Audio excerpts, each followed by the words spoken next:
For the design of the Independent, we wanted to create a really rich, varied and vibrant architectural expression for the project based upon the neighbourhood. It was really inspired by the Mount Pleasant neighbourhood. We've broke down the massing of the site by creating individual identities for a series of buildings, which we call the Kingsway block, the Broadway block, and the Watson block. And each one of these buildings has a dynamic character with different colored materials, different architectural expressions, different series of details. A really interesting challenge in the design of the project was the expression for the tower.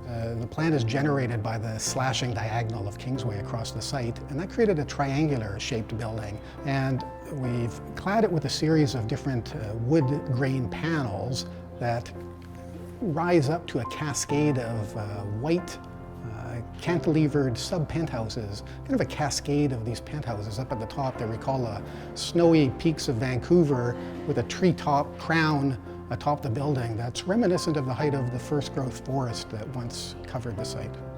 Another interesting aspect and challenging aspect in the design of the project was the design of the Broadway block. Now, the Broadway block is an orange-clad brick building facing along Broadway, of course. What's interesting about it is its relationship to the Lee building across the way. Now, the Lee building is a really, really important heritage building in Mount Pleasant. It was constructed in 1912. It's kind of a heavy masonry load-bearing building.